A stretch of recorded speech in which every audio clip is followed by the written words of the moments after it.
For decades, a mansion in Newport Beach kept John Wayne's darkest secrets. When he passed away in 1979, his house was immediately sealed off. Every letter, photo, and personal item was locked away for over 30 years. It wasn't until 2011 that the doors were finally opened, and what they found inside shocked the world. From record-breaking movie props to a will that tore his family apart, this is the story of what really happened to the Duke's fortune. Born as Marion Robert Morrison on May 26, 1907, in Wintisette, Iowa, John Wayne seemed destined to live a larger-than-life existence from the very beginning. Weighing in at 13 pounds, his unusual birth was even mentioned by the local newspaper. But Wayne's life was marked by more than just a dramatic entrance. At just 3 years old, he almost drowned in an icy creek, but a stranger passing by saved him. That act of fate would become symbolic of the kind of resilience he would carry with him his entire life. Wayne's name wasn't always John Wayne. When his parents had another son, they named him Robert, which led to a subtle change in Marion's name. His middle name became Mitchell, signaling the first of many transformations in his life. In 1914, his family moved to Glendale, California, after his father's business failed. There, Wayne adopted the nickname Duke, inspired by an Airedale Terrier also named Duke. The two were inseparable, and local firefighters began calling them Big Duke and Little Duke. Wayne embraced the name, and it stuck. As a young man, Wayne was passionate about football. He earned a scholarship to the University of Southern California in 1925, where he studied pre-law and was a member of the Sigma Chi fraternity. However, an injury while body surfing ended his football career, and with it, his scholarship. What seemed like a devastating setback pushed Wayne onto a different path, the one that would lead to stardom. In 1927, Wayne took a job as a prop man at Fox Studios, earning $35 a week. His first on-screen appearance wasn't as an actor, but as an uncredited football player in the 1926 movie Brown of Harvard. During this time, he befriended director John Ford, who saw something special in Wayne. Ford advised him to change his name to something stronger, and after considering a few options, they landed on John Wayne, a name that would soon become iconic. Between 1930 and 1939, Wayne appeared in over 80 low-budget Western films, often working long hours for very little pay. Despite his growing frustrations, his big break came in 1939 with Stagecoach. Though the studio initially wanted a bigger name like Gary Cooper, John Ford pushed for Wayne, even threatening to leave the project if Wayne wasn't cast. Playing the Ringo Kid in Stagecoach made Wayne a star overnight. The film earned 7 Academy Award nominations, and although Wayne was paid a meager $3,700, the movie's success marked a turning point in his career. Despite the fame that followed, Wayne remained fiercely committed to his image as the quintessential Western hero. He turned down roles in films like The Maltese Falcon and High Noon because he didn't want to break from his tough guy persona. His decision to stick with this image helped him become a symbol of American strength and masculinity. Wayne and John Ford would go on to work together for over 50 years, creating 14 films that would change Hollywood. Their partnership started in 1928 with a small role for Wayne in Mother Machree, but their real success began with Stagecoach in 1939. While Ford was known for his tough, sometimes brutal style, Wayne never complained. He believed that Ford's harsh methods pushed him to deliver his best performances. Despite Ford's gruff demeanor, the two men made magic together, particularly in films like The Searchers, 1956, a film that has since been regarded as one of the greatest in cinema history. Their final collaboration was in 1963's Donovan's Reef, a comedic departure from their usual Western fare. Wayne had concerns about taking the role due to his age, and Ford's failing health, combined with a grueling filming schedule in the heat of Hawaii, made the production challenging. Despite these obstacles, the film was completed and became a success, proving that even in their later years, they could still innovate and excel in different genres. Wayne's Oscar nomination for Sands of Iwo Jima in 1949 was a defining moment in his career. He portrayed a tough Marine sergeant in a film that was shot with such realism that many viewers believed the battle footage was entirely real. Despite his powerful performance, Wayne lost the Oscar to Broderick Crawford in All the King's Men, a role he had turned down because he found it un-American. In 1960, Wayne fulfilled his long-held dream of making a film about the Battle of the Alamo. The project was incredibly ambitious, and Wayne risked his personal fortune to finance it. He insisted on creating a historically accurate replica of the Alamo, using over 1.5 million adobe bricks and 7,000 extras.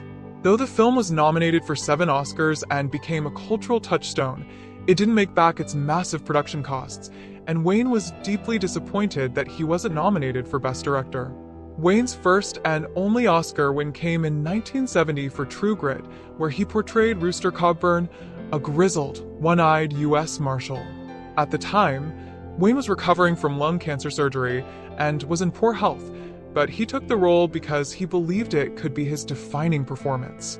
His commitment to the part paid off, with the film becoming a massive hit. The movie grossed over $31 million, and Wayne's performance earned him the long-awaited recognition he deserved. When he won the Oscar, he quipped, "If I'd known this, I would have put that patch on 35 years ago." Despite his professional success, Wayne's personal life was more complicated. He had 3 marriages over the course of nearly 50 years. His first wife, Josephine, married him in 1933, and they had 4 children together. However, Wayne's growing fame caused tension in their relationship, particularly when he started a secret affair with actress Marlene Dietrich in 1938. The marriage ended in 1945. His second marriage to Esperanza Bauer was filled with turmoil, and the marriage ended in 1954 after an explosive incident where she tried to shoot him. Wayne's third marriage, to Pilar Palit in 1954, seemed more stable at first, and they had 3 children together. However, by 1973, they separated, though they never officially divorced before Wayne's death in 1979.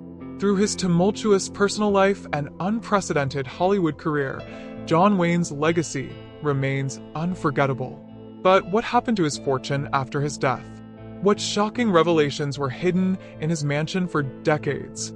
The truth behind John Wayne's secrets may just be more legendary than his on-screen persona. Wayne's secret affair with Marlene Dietrich was no secret in Hollywood circles. It began in 1938 during the filming of Seven Sinners, and for almost a decade, it remained a passionate, albeit hidden, part of Wayne's life. At the time, Wayne was still married to Josephine, but that didn't stop him from spending nights at Dietrich's house, where their chemistry ignited. They shared letters expressing their feelings openly, and even confided in each other about their personal lives. Dietrich played a significant role in Wayne's rise to fame, using her influence to secure him leading roles in films like The Spoilers and Pittsburgh in 1942. Their affair officially ended in 1947, but they maintained a close friendship until the end of Wayne's life. Dietrich would later refer to Wayne as the love of her life, a testament to how important their relationship was to both of them. One of Wayne's most talked about friendships was with Maureen O'Hara. The two starred in 5 films together, starting with Rio Grande in 1950, but their most famous collaboration was The Quiet Man in 1952. Fans adored their on-screen chemistry so much that many believed they were an item off-screen as well. O'Hara herself humorously recounted how an elderly woman once approached her on the street, thinking she was Wayne's wife. In fact, Wayne's children affectionately refer to her as A.T.I. Morin, showing just how close she was to the Wayne family. Years later, O'Hara's grandson revealed that Wayne and O'Hara had indeed had a brief romance, but they were both too strong-willed for it to work long-term. Regardless, O'Hara remained a steadfast friend to Wayne, especially in his final days, when she helped secure him a congressional medal to honor his immense contribution to American cinema. In the later years of his life, Wayne found comfort in the arms of Pat Stacey, his secretary. After separating from his wife Pilar in 1973, Wayne moved in with Stacey, who became both his partner and caregiver. There was a significant age gap between them. Pat was 34 years younger than Wayne, but the two shared a deep emotional bond. Pat stood by his side throughout his battle with cancer, managing his day-to-day life and offering him the support he needed. They lived together in Wayne's final years, right up until his death in 1979. After his passing, Pat wrote a heartfelt memoir called Duke, a love story, published in 1983, revealing a side of Wayne that the public rarely saw, his softer, more vulnerable side. Pat never remarried, instead dedicating the rest of her life to preserving Wayne's memory. She passed away in 1995. Wayne's health took a drastic turn in 1964 when, at the age of 57, doctors diagnosed him with lung cancer. His diagnosis wasn't entirely surprising. Wayne had been a heavy smoker for most of his life, consuming as many as 6 packs of cigarettes a day. To save his life, doctors performed a risky procedure to remove his left lung and 2 ribs. The surgery had only a 50% chance of success, but Wayne defied the odds, surviving the procedure and living another 5 cancer-free years. Wayne could have kept his illness a secret, but instead, he chose to make his condition public. He wanted to raise awareness and encourage others to get checked for cancer. He even coined the term, the Big C, to make the disease seem less frightening to the public. In 1965, a year after his surgery, Wayne appeared in a commercial for the American Cancer Society, urging people to take the disease seriously and support cancer research. Unfortunately, cancer would not leave Wayne alone. In 1979, just before his death, Wayne was diagnosed with stomach cancer. Despite undergoing an experimental treatment, his condition worsened. Even in his final days, he continued to advocate for cancer research, recording messages from his hospital bed asking for more funding for research and pushing for greater awareness. His courage and determination to fight for others' well-being even while facing his own mortality are qualities that made him a true American hero. Wayne's final film was The Shouldest, released in 1976. At 68 years old and battling cancer, Wayne's health was in rapid decline, and he often needed oxygen between scenes. Nevertheless, he insisted on performing his own stunts, even during the most physically demanding scenes. In one of the film's most intense moments, he had to repeatedly fall onto a hard floor, but he never complained. Despite his health challenges, The Shouldest was a success, grossing $13.4 million and was seen by many as his on-screen farewell. Wayne even made sure to change the film's original script, which had his character being shot in the back. Wayne famously said, "I've never shot a man in the back in any movie. Change it." This decision reinforced his image of unflinching bravery. It was the perfect way for Wayne to bid farewell to his fans, embodying the courageous spirit he was known for in life. On June 11, 1979, Wayne passed away at the age of 72 after a long battle with stomach cancer. His death marked the end of an era in Hollywood. President Jimmy Carter described him as bigger than life and a true American hero, sentiments echoed by fans across the world. Thousands of mourners gathered outside his home and hospital, leaving flowers, notes, and even cowboy hats in honor of their fallen idol. Wayne's star on the Hollywood Walk of Fame became a makeshift memorial, with fans lighting candles and paying their respects. Although his funeral was private, a public memorial was later held, allowing millions of people to say their final goodbyes. The memorial was broadcast on television, watched by millions of grieving fans. In recognition of his legacy, the U.S. Naval Academy posthumously made Wayne an honorary member of their class of 1979, despite the fact that he never served in the military. Even after his death, Wayne's influence continued to live on. When Wayne passed away, his estate was valued at a surprisingly modest $6.85 million, equivalent to about $25 million today. For someone as famous and financially successful as Wayne, many expected his fortune to be much larger, given that he was one of the highest-paid actors of his time. The relatively small value of his estate suggested that Wayne may have spent a considerable portion of his wealth during his lifetime, or perhaps he was generous with his money. Some of his assets were also excluded from the estate, including his beloved yacht, Wild Goose, which he sold for $750,000 just before his death.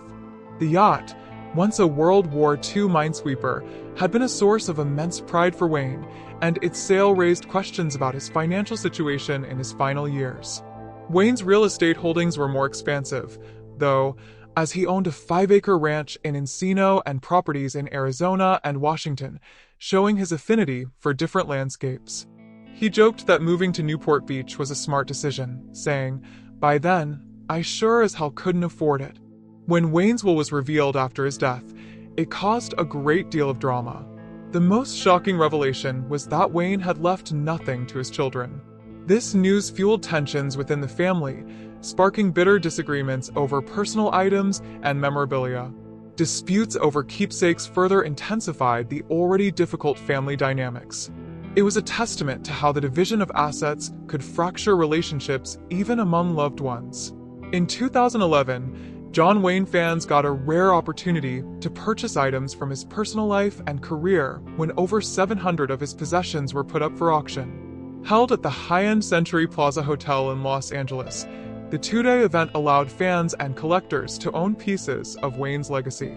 Some of the items auctioned were his personal books, clothing, and even his last driver's license, showcasing a more private side of the iconic star. One of the most memorable sales was a collection of colorful neckerchiefs Wayne adored, which sold for $1,755. Other items, however, went for astounding amounts, setting records in the process.